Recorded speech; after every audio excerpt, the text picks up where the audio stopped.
할렐루야. 여러분, 본문에서는요 바울은 한 걸음 더 나아가서 그 영광의 근거가 무엇인지를 말해주고 있습니다. 그거는 다름 아니라 하나님의 끊을 수 없는 사랑을 이야기합니다. 고난을 뚫고 나가는 힘은 결국 사랑에 대한, 그 하나님의 사랑에 대한 확신에서 나온다. 그것을 바울은 선언하고 있는 것입니다.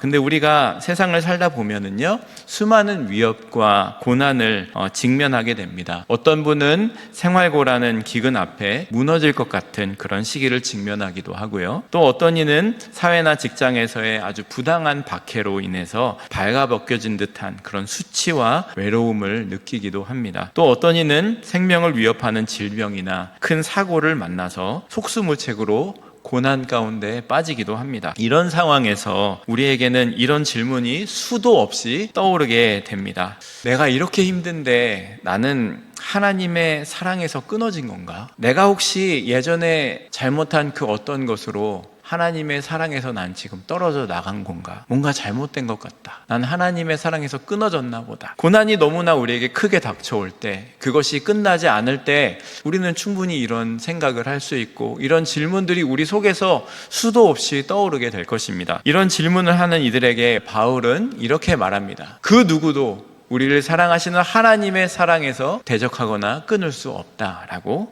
선포합니다.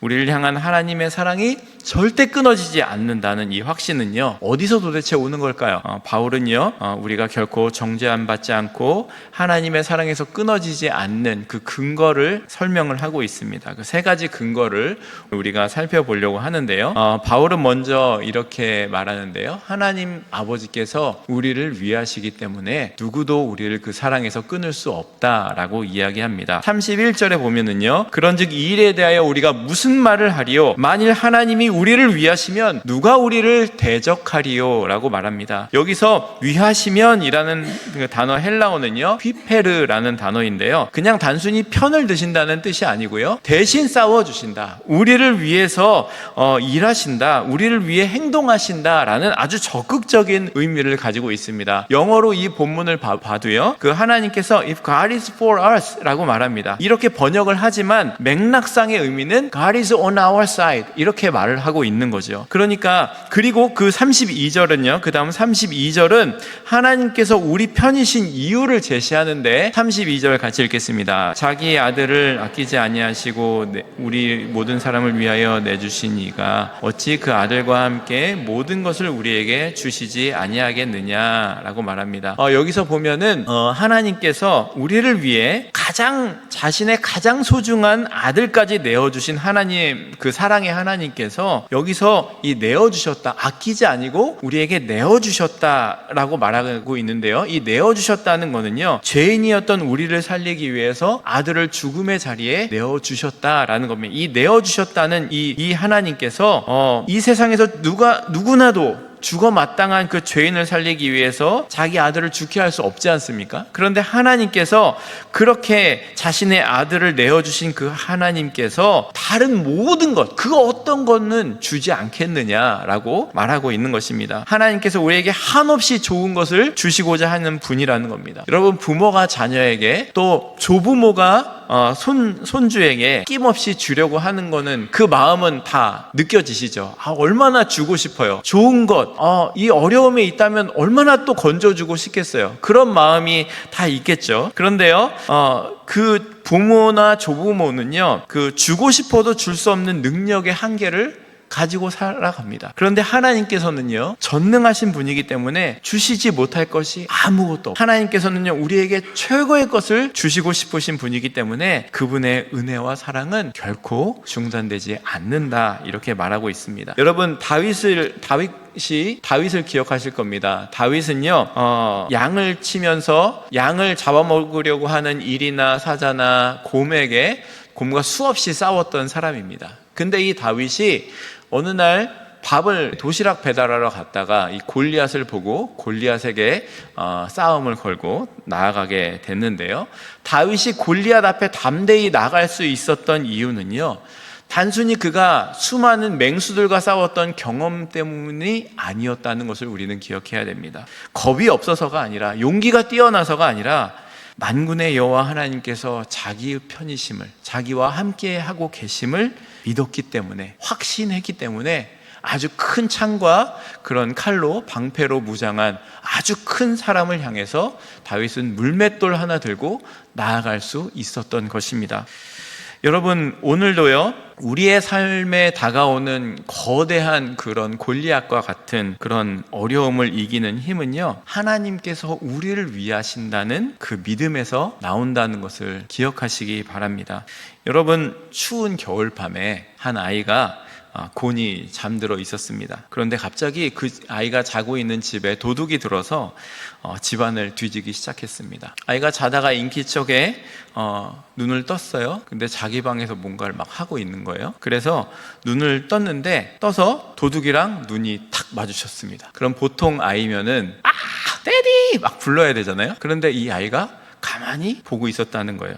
그래서 도둑이 내가 무섭지 않냐? 라고 물었더니 아이가 이렇게 대답했다고 합니다. 아니요, 괜찮아요. 제 아빠는요, 세상에서 가장 힘센 분이거든요. 우리 아빠가 곧 나와서 저를 지켜주실 거예요. 라고 그 얘기를 했는데, 아빠가 저쪽에서 쿵쿵쿵 하면서 걸어오는 소리가 들리자 도둑은 그 얘기를 듣고 막 도망쳤다는 거예요. 우스운 이야기이기도 하지만은요, 이 아이처럼 우리에게는요, 세상 어떤 위협 앞에서도 두려워하지 않을 이유가 있다는 거예요. 바로 전능하신 우리 아버지 하나님께서 우리와 함께 하시고 지켜주시기 때문에 이러한 어려움이 닥쳐온다고 할지라도 우리가 겁낼 필요가 없다는 거예요. 내가 하나님의 사랑에서 이 어려움 때문에 하나님의 사랑에서 끊어졌나 보다, 하나님이 나를 내치셨나 보다, 이런 걱정 가운데 있을 필요가 없다는 겁니다. 전쟁터에 처음 참전하는 신병, 그 병사가 있었습니다. 처음 전쟁에 참여하는 병사였는데요, 그 곁에는요, 전쟁의 경험이 풍부해서 모든 전쟁을 승리로 이끌었던 장군이 함께 있었다고 합니다. 장군이 이렇게 말한다고 한번 상상해 보십시오. 두려워하지 말아라. 내가 너랑 함께 싸우니까 넌 걱정할 필요가 없어 라고 이야기했다면 그 병사는 든든한 마음을 가지게 됐을 것입니다. 만약 이런 일이 지금 군대에 일어났다면, 장군이랑 신입 병사가 함께 있다? 이미 망한 상황일지도 몰라요. 그런데요, 하나님의 전쟁은요, 우리의 삶 속에서의 전쟁과 다르다는 거예요. 하나님은요, 관중이 아니라는 거예요. 지켜보시는 분이 아니라는 거예요. 하나님께서는요, 직접 전장에 참여하셔서 싸우시는 장군이라는 것을 기억하시기 바랍니다. 그렇기 때문에 우리는요, 어떠한 환란이, 어떠한 전쟁이 우리 가운데 닥쳐와도 흔들리지 않을 수 있다는 거예요. 여러분, 오랜 세월 거친 바다에서, 정말 그곳은 거친 바다인데, 그 거친 바다에서 등대를 지켜온 한 등대지기가 있었다고 합니다. 그는 매일 밤 폭풍우가 몰아치든 잔잔한 파도가 일든 상관없이 등대의 불빛이 꺼지지 않도록 그 등대로 밤마다 나가서 그 등대를 지키며 바다를 향해 비추었다고 합니다. 사람들은요, 그에게 어떻게 그렇게 외롭고 힘든 일을 묵묵히 해낼 수 있었냐고 물었다고 합니다. 그때 노인이 빙긋이 웃으며 이렇게 대답했다고 합니다. 이 등대가 이 자리에서 버티는 것은 내가 강해서가 아닙니다. 이 등대 아래 박힌 단단한 바위가 등대를 붙잡아 주기 때문입니다. 그리고 나는 그 바위 위에 서서 그저 멀리서 배들이 안전하게 항해하도록 돕는 빛을 비출 뿐입니다 라고 이야기했습니다. 여러분, 우리에게 하나님은요, 그 단단한 바위와 같으신 분이십니다. 그래서 어떠한 풍파가 몰아쳐도, 어떠한 파도가 휩쓸려 쳐도 우리는 거기에서 흔들리지 않을 수 있습니다. 왜요? 그 하나님이 우리의 든든한 반석이 되시기 때문입니다. 그래서 우리는 그 안에서 흔들리지 않고 우리의 사명을 감당할 수 있게 되는 것입니다. 우리는 살면서요, 이 세상 앞에서 자주 작아지고 또 실패와 비난 앞에서 주눅이 들 때가 있습니다. 그런데 바울은 이렇게 말합니다. 하나님이 우리를 위하시면 누가 우리를 대적하겠느냐. 여러분, 혹시 지금 삶의 어려움을 만나고 계십니까? 그 어려움 가운데 지금 내가 혼자 싸운다는 그 외로움에 지쳐 계시지는 않으십니까? 하나님이 우리를 위해 우리와 함께 일하시고 계시다는 사실을 믿고 일어서시기 바랍니다. 바울은요, 그 하나님의 사랑에서 끊어지지 않는 두 번째 근거를 이번에는 이렇게 설명합니다. 예수 그리스도께서 우리를 의롭다고 간구하시기 때문이라는 겁니다. 33절을 함께 읽겠습니다. 시작. 누가 능히 하나님께서 택하신 자들을 고발하리요 의롭다 하신 이는 하나님이시니. 이 고발하다라는 단어는 법정 용어인데요, 법정에서 피고를 고발하는 그 용어입니다. 우리가 잘못했을 때 우리는 세상 속에서 또 우리를 고발하는 목소리가 들리게 될 것입니다. 저 사람 이런 일을 했어요. 저 사람 저런 죄를 졌는데 어떻게 하나님의 사람입니까? 어떻게 당신이 그럴 수가 있습니까? 사람이 그럴 수가 있습니까? 라고 할지도 모르겠습니다. 사탄도 우리를 정죄하고요, 심지어 우리의 양심도 우리를 고발할 때가 있습니다. 우리의 과거의 죄를 들춰내며 너는 그럴 자격이 없어, 너는 하나님의 사랑을 받을 자격조차 없어 라고 소리를 칩니다. 그러나 재판장이신 우리 하나님께서는요, 무죄를 선언하셨습니다. 근데 그 우리 하나님이요, 불의한 재판장이 아니세요. 그냥 너 나랑 좀 친하니까 죄를 지었는데 그냥 눈 감아줄게, 이런 분이 아니시라는 거예요. 우리가 죄인이었을 때 하나님께서 당신의 아들 예수 그리스도를 보내셔서 우리 대신, 우리의 형벌을 대신 그리스도께서 지고 치르게 하셨고, 그분 안에서 우리는 의로운 분이 의로운 사람으로 다시 태어나게 하셨다는 거예요. 그러므로 그리스도의 그 십자가의 능력과 그 십자가의 죽으심과 부활로 인해 우리는 죽고 그로 인해 다시 산 존재가 되었다라는 거예요. 의로운 신분을 받아서 의롭다 여겨주신다는 거예요. 그렇기 때문에 아무도 이 의로우신 재판관의 무죄 선고를 뒤집을 수 없다라는 것을 이야기하고 있습니다. 여기서 중요한 거는요, 우리가 어차피 용서해 주실 거니까 나는 그냥 아무렇게나 살면 되겠구나, 이런 생각을 가지라는 것이 아닙니다. 우리를 위해 치르신 그 은혜와 사랑이 얼마나 큰지 이제는 깨달아서 내가 다시 그런 자리에 가지 않겠습니다, 이러한 고백으로 살아가야 된다는 거죠. 설서 또 넘어지더라도 그 하나님 앞에 나는 내 힘으로는 할 수 없습니다, 늘 주님을 의지하며 나아가야 되는 사람이 돼야 된다는 것을 말하는 겁니다. 더 나아가서 바울은요, 그러한 의롭다 여겨지심을 받은 우리를 위해서 예수님께서 무엇을 하시는지를 가르쳐 주는데요, 34절 보시면은요, 누가 정죄하리요 죽으실 뿐 아니라 다시 살아나시는 그리스도 예수시니 그는 하나님 우편에 계신 자요 우리를 위하여 간구하시는 자시라. 여러분, 바울은요, 우리의 변호사이신 예수 그리스도께서 우리를 대신해서 속죄하시고 승리하시고 지금도 중보하시기 때문에 우리는 어떤 정죄도 받지 않는다라고 말하고 있습니다. 우리의 죄에 대한 하나님의 판결은 무죄다라는 겁니다. 이제는 죄가 없이 되었다라는 겁니다. 대신 독생자 예수님께서 그 죄를 지고 죽으셨기 때문에. 어떤 젊은이가 방탕하게 살다가 모든 것을 잃고 아버지의 재산을 다 잃고 아버지께 돌아왔어요. 그는 아버지의 종 중에 하나가 될 자격도 없습니다 라고 생각하며 아버지께 용서를 빌며 거지의 모습으로 왔습니다. 그런데요, 그 아버지는 멀리서 오는 그 거지와 같은 아들을 보면서 뛰어오셔서 그를 책망하거나 꾸짖지 않으시고요, 그를 이렇게 안아주시고 기뻐하시며 가장 좋은 옷을 입히시고 반지를 끼워주시고 신발을 주시고 살찐 송아지를 잡으며 잔치를 베풀어 주셨습니다. 아버지는요, 아들의 그 죄를 묻지 않으시고요, 오직 돌아온 아들을 사랑으로 맞이하셨다는 겁니다. 아버지는 이미 아셨죠. 아들이 말해도 말하지 않아도 지금 회개하고 돌아오고 있구나. 마치 이 아버지처럼요, 하나님께서는요, 우리의 지난날의 모든 죄악에도 불구하고 예수 그리스도의 보혈로 우리를 의롭다 하시고 다시 한번 하나님의 자녀로 받아주시고 품어주시는 분이라는 것을 기억하시기 바랍니다. 제가 유튜브에서 좋아하는 채널 중에 그 미국의 이 공감 판결 판사라고 일컬어지는 이 프랭크 카프리오라는 분이 계십니다.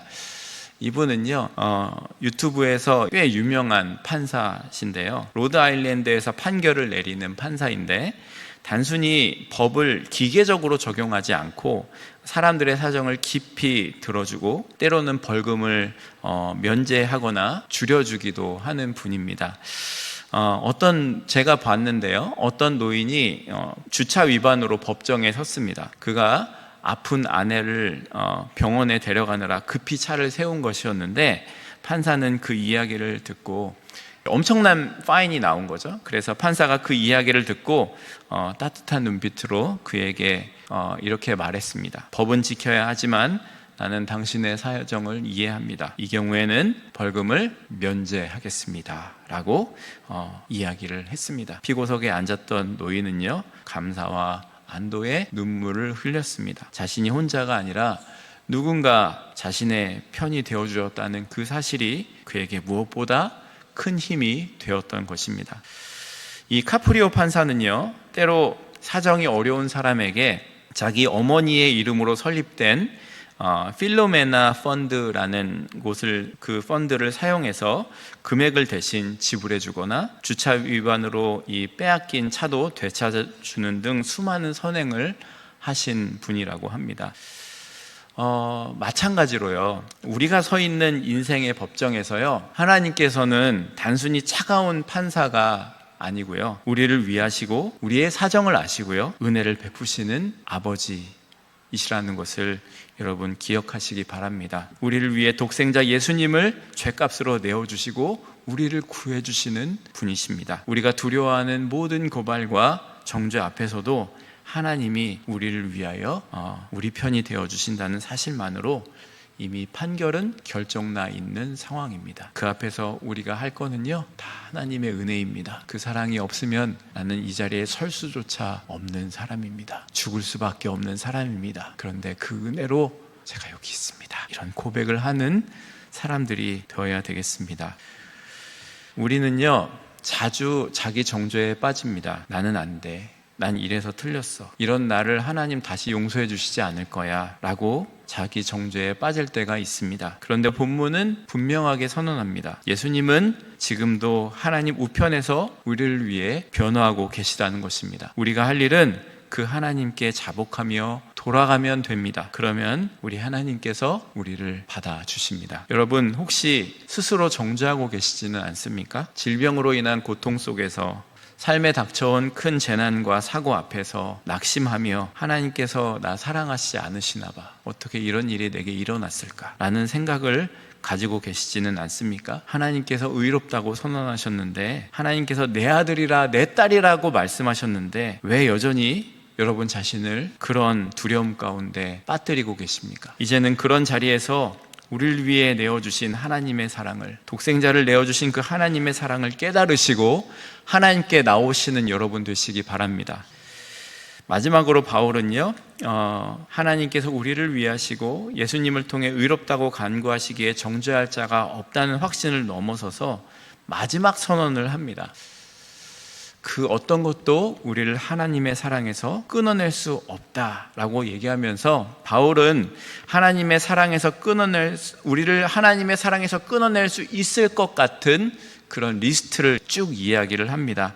이 고난의 목록과 이 우주의 세력을 한번 보시면은요, 환난이나 곤고나 박해나 기근이나 적신, 헐벗음이나 위험이나 칼이나 사망이나 생명이나 천사들이나 권세자들이나 현재일이나 장래일이나 능력이나 높음이나 깊음이나 다른 어떤 피조물이라도, 이 목록은요, 우리의 삶을 위협하는 모든 겁니다. 우리의 몸을 위협하는 기근과 적신과 칼일 수도 있고요, 우리의 마음을 위협하는 환난과 곤고일 수도 있고요, 우리의 환경을 위협하는 현재일이나 장래일일 수도 있고요, 심지어 우리의 영적인 영역을 힘들게 하는 천사들이나 권세자들까지 포함하는 모든 것들을 그는 지금 이곳에 나열하고 있습니다. 이 모든 위협과 고난 앞에서 우리는 어떻게 됩니까? 포기할 수도 있고 넘어지고 낙심합니다. 그런데 바울은요, 우리가 이 모든 일에 겨우 살아남는다라고 말하지 않습니다. 이 모든 일이 닥쳐도요, 어떻게 한다고 말하냐면요, 37절 같이 읽겠습니다. 그러나 이 모든 일에 우리를 사랑하시는 이로 말미암아 우리가 넉넉히 이기느니라. 아멘. 여러분, 여기서 넉넉히 이기느니라는 단어, 휘페르니카오라는 단어는요, 신약 성경에서 여기 딱 한 군데 나옵니다. 신기하게 바울은 딱 한 군데만 나오는 단어를 쓰고 있어요. 그런데 이 딱 한 번 나오는 휘페르니카오라는 단어는요, 가장 영광스러운 승리를 이야기하고 있습니다. 그러니까요, 단순히 이긴다는 게 아니고요, 압도적으로 승리한다는 것을 이야기하고 있어요. 왜냐하면은요, 이 모든 위협은요, 우리를 향한 하나님의 사랑을 결코 이길 수 없기 때문에 바울은 우리가 넉넉히 이기느니라 라고 이야기하고 있는 겁니다. 여러분, 다니엘의 세 친구 기억하시죠? 하나님 말씀대로 살려고 하다가 불구덩이에 던져졌습니다. 그런데요, 이 불 속에 던져졌지만 그들은요, 하나님의 사랑에서 끊어졌어요? 아니요. 오히려 불 속에서 하나님의 임재를 경험하게 됐습니다. 이처럼요, 하나님께서는요, 그 불 가운데서도 우리와 동행하신다는 거예요. 물 가운데 행할 때 우리와 함께 하시는 분이라는 거예요. 우리 하나님 그런 분이라는 거예요. 천재라고 여겨지는 이 토마스 에디슨이라는 사람이 있습니다. 위대한 발명가이고 전구를 발명하기 위해서 수천 번의 실패를 겪을 때 사람들이 도대체 언제 성공하는 거냐 라면서 왜 포기하지 않느냐고 비웃었을 때 그는 나는 실패한 게 아니라 전구가 만들어지지 않는 수천 가지 방법을 발견했을 뿐입니다. 나는 결코 포기하지 않을 겁니다 라고 말했다고 하고요, 그 끈질긴 인내가 결국 세상을 바꾸는 발명으로 이어지게 됐습니다. 그런데요, 이 에디슨조차도요, 인간의 한계를 가진 사람이었습니다. 그러나 우리가 의지하는 우리 하나님은요, 결코 실패하지 않는, 포기하지 않으시는 하나님이라는 것을 기억하시기 바랍니다. 우리가 넘어지고 좌절할지라도 하나님의 사랑은 우리를 다시 일으켜 세우시고 궁극적인 승리로 인도하심을 믿으시기 바랍니다. 그러므로 성도는요, 세상의 어떠한 어려움 속에서도 낙심하지 않고 하나님의 사랑 안에서 우리를 넉넉히 이긴다는 확신으로 살아갈 수 있게 되는 것입니다. 그렇게 될 수 있는 겁니다. 오랜 전쟁으로 모든 것을 잃은 할머니가 있었다고 합니다. 그녀는 폭격으로 집도 가족도 잃었는데 낡고 해진 성경책 한 권을 끝까지 붙들고 그렇게 살아가고 있었다고 합니다. 사람들은 왜 그녀에게 그 해진 성경책을 그렇게 소중히 여기냐고 물었더니 그 할머니는 눈물을 글썽이면서 이렇게 대답했다고 합니다. 이 성경책이 저를 살게 했어요. 전쟁으로 모든 것을 잃었는데 이 안에는 내가 너를 사랑한다, 내가 너를 결코 떠나지 않겠다는 하나님의 약속이 담겨 있었어요. 이 약속이 저에게 용기와 소망을 주었고 저를 다시 일어설 수 있게 해주었어요. 여러분, 이 할머니처럼요, 우리를 향한 하나님의 사랑은요, 세상의 어떠한 환난과 고통 속에서도 우리를 붙들어주고 우리를 다시 일어서게 하는 힘이 된다는 것을 기억하시기 바랍니다. 우리의 삶에서 다양한 칼과 기근을 경험합니다. 경제적인 위기, 인간관계의 단절, 건강의 위협, 사랑하는 사람들을 잃음, 갑자기 닥친 사고나 미래의 불안들. 근데 바울은요, 이 놀라운 확신으로 이것을 강력하게 선포를 하는데요, 38절, 39절은 같이 한번 읽겠습니다. 내가 확신하노니 사망이나 생명이나 천사들이나 권세자들이나 현재일이나 장래일이나 능력이나 높음이나 기쁨이나 다른 어떤 피조물이라도 우리를 우리 주 그리스도 예수 안에 있는 하나님의 사랑에서 끊을 수 없느니라. 아멘. 여러분, 지금 이 바울이 선언한 이 말씀은요, 이 환경들은요, 그냥 바울이 멋있으려고 적은 게 아닙니다. 다 바울이 경험한 거예요. 그가 이런 모든 일들 속에서 하나님의 끊을 수 없는 사랑을 경험하고 지금 이렇게 확신 있게 고백을 하고 있는 겁니다. 여러분, 지금 혹시 하나님께서 나를 버리신 것 같다는 두려움에 붙잡혀 계시진 않습니까? 말씀은 분명히 말하고 있습니다. 그 어떤 것도, 심지어 사망이나 세상의 권세자들도 우리를 하나님의 사랑에서 끊을 수 없다. 이것이야말로, 이 사랑이야말로 우리가 모든 것을 넉넉히 이길 수 있는 힘의 근원인 것을 우리에게 증거하고 있습니다.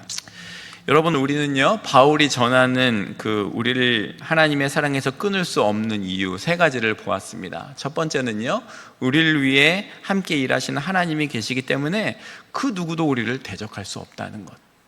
두 번째는 우리를 의롭다 하시는 그 하나님이 계시기 때문에 그 누구도 우리를 정죄할 수 없다는 것. 예수 그리스도의 죽음과 부활 그리고 중보하심으로 우리는 의롭다고 여겨짐을 받는 존재로 살아가고 있다는 것을 증거했고요. 마지막으로 우리를 향한 끊을 수 없는 하나님의 사랑이 있기 때문에 우리는 어떠한 환난과 공경 속에서도 넉넉히 승리할 수 있다는 것을 함께 나누었습니다. 사망이나 생명이나 어떤 피조물이라도 그리스도 예수 안에 있는 하나님의 사랑에서 우리를 끊을 수 없습니다. 아멘. 지난주 우리는요, 고통 속에서 하나님의 섭리를 붙들었는데요. 오늘은요, 그 고난을 뚫고 들어오셔서 우리의 삶 가운데 오셔서 함께 하시며 변하지 않는 하나님의 사랑을 붙드시는 여러분이 되시기 바랍니다. 마지막으로 여러분에게 한 가지 질문을 드리겠습니다. 고난과 두려움 속에서도 우리를 끝까지 붙드는 힘은 무엇입니까? 답은 하나입니다. 하나님의 끊을 수 없는 사랑이 우리를 붙들고 계시기 때문입니다 라고 우리는 대답할 수 있어야 되겠습니다. 그 사랑이 우리를 살리고 내일도 영원까지 우리를 붙드시는 사랑이라는 것을 확신하시며 나아가시는 여러분 되시기를 바랍니다. 우리 함께 삶으로 살아낼 4가지 적용점을 드리고 함께 기도하겠습니다. 첫 번째는 이 하나님의 사랑이 끊어지지 않는다는 말씀을 적용하면서 고난 속에서 하나님은 내 편이시다라고 선포해 보시기 바랍니다. 상황은 변하지 않아도 마음의 담대함은 하나님의 말씀을 붙잡는 순간부터 시작된다는 사실을 기억하시기 바랍니다. 두 번째는 자기 정죄 대신에 하나님의 의롭다 여기심을 믿으시기 바랍니다. 죄책감이 엄습할 때마다 예수님이 지금도 나를 위해 기도하고 계시지, 나를 위해 그 길을 걸어가셨지, 나를 건져주셨지 하는 그러한 사실을 기억하시고 다시 일어나시기 바랍니다. 세 번째는 사랑 안에서 넉넉히 이기는 삶을 선택하시기 바랍니다. 직장에서, 가정에서, 관계 속에서 어려움이 닥쳐도 나는 하나님의 사랑에서 끊어지지 않는다는 확신으로 반응해 보시기 바랍니다. 마지막으로 사랑의 승리를 나누시기 바랍니다. 이번 주에 주위에 낙심한 이웃에게, 가족에게 하나님의 사랑, 하나님의 그 끊을 수 없는 사랑을 전하시고 격려의 말 한마디를 나누시는 여러분이 되시기를 소망합니다.